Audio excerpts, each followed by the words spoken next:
Mater misericordiae, vita dulcedo, espes nostra salve, patricamus.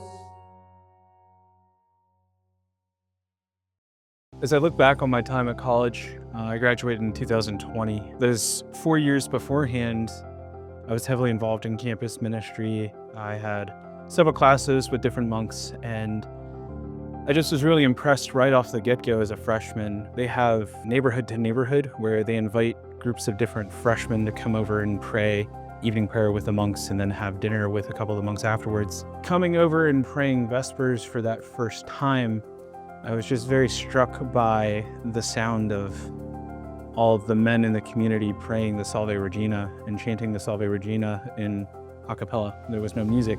That summer between freshman and sophomore year, I was working in Georgia at a summer camp sponsored by Life Teen. And the last day with campers, the Lord very clearly spoke to me during Mass and called me to pursue the priesthood. I never felt like I didn't have a home in whatever church I was in. I never felt like I was unsafe or anything like that. I always felt comfortable. I always felt that everything always felt familiar. And I think in large part it was because of my parents' involvement, my family's involvement in their faith. I've been very blessed that my family has been very encouraging. My extended family has all told me, like, yeah, we've seen this coming for a while, that you're thinking about the priesthood, thinking about monastic life. And it's such a blessing to have that because it's very freeing to know that I've got support from all sides around me. There's nobody that's important to me that's saying or thinks that this is not something good for me. I've always been encouraged by all my family. And I'm very thankful for that. I learned about Saint Vincent as a whole because of Steelers Training Camp. My mom had joked, oh, wouldn't it be fun if you went to college here? And this was in 8th grade, going into 8th grade before we even decided where I was going to high school. And I just was like, I'm not having any of this. I'm here for football, that's it. She's like, well, do you even want to go to the Basilica? But nope, I'm here for football, that's all. And it's just kind of funny looking back on how ironic that whole conversation was, because not only did I go to college here I am as a monk, and it's just fun how that works. I think when I first came to that neighborhood to neighborhood as a freshman and experienced evening prayer here, and then came back the next day.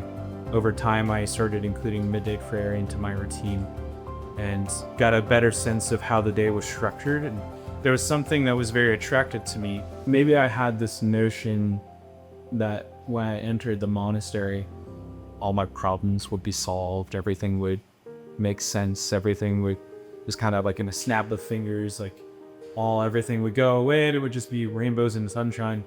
Even if I knew in the back of my head that that was unrealistic, I think that was still a thought of mine. That when I got here, it was kind of a little bit of a shock to realize pretty quickly that's not the case. Whatever initial jitters or fear or sense of, I think I've made a mistake, he just spoke right into it or reassured me, you're not making a mistake. You're here because I've called you. I want you here. We're going to work through this together. The sermon doesn't end when you make that first initial step or even the first big step that you make, such as coming in for a novitiate. If anything, it intensifies, it continues.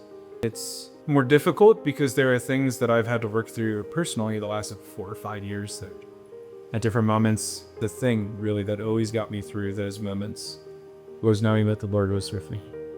That if this was true, that I was not called to be here, that things were going to change, He would make it clear. He would make it so obviously clear that I would have no doubt. It was always clear to me in the aftermath of everything, surrendering and giving those things to the Lord. No, I'm meant to be here. This was part of the process of helping solidify that decision. Lord, I still trust that you're here. I still trust that you're with me. I still trust that you're blessing me. And He's always responded to that. I lost my grandfather about 2.5 years ago, and that was not surprisingly hard because I loved him very much. He and I were very close. At the same time, it was kind of surprising how hard it was to work through that. The experience of loss of somebody like that, someone very dear, that was a hard time in my discernment, hard time in my seminary experience. that was a time too where I experienced the fullness of the love of the community, the depths that I was talking about, how much they care about me, how much they love me, how much they were there to support me. I am a sacristan and an assistant master of ceremonies with the monastery, so any of the liturgies that we have, I'm roaming around or setting up things behind the scenes.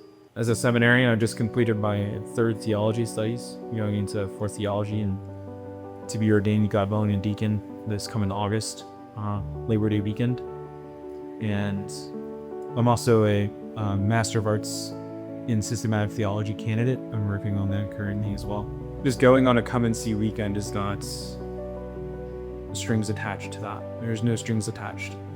It literally is just to come and see. And if it's to come and see and realize that this is not for me, great.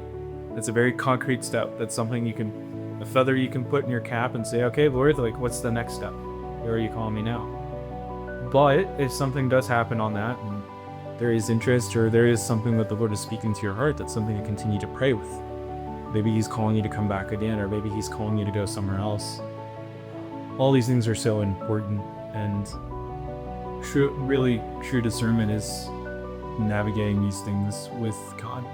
But if we are growing in holiness and becoming the people God has intended us to be, these things will answer themselves.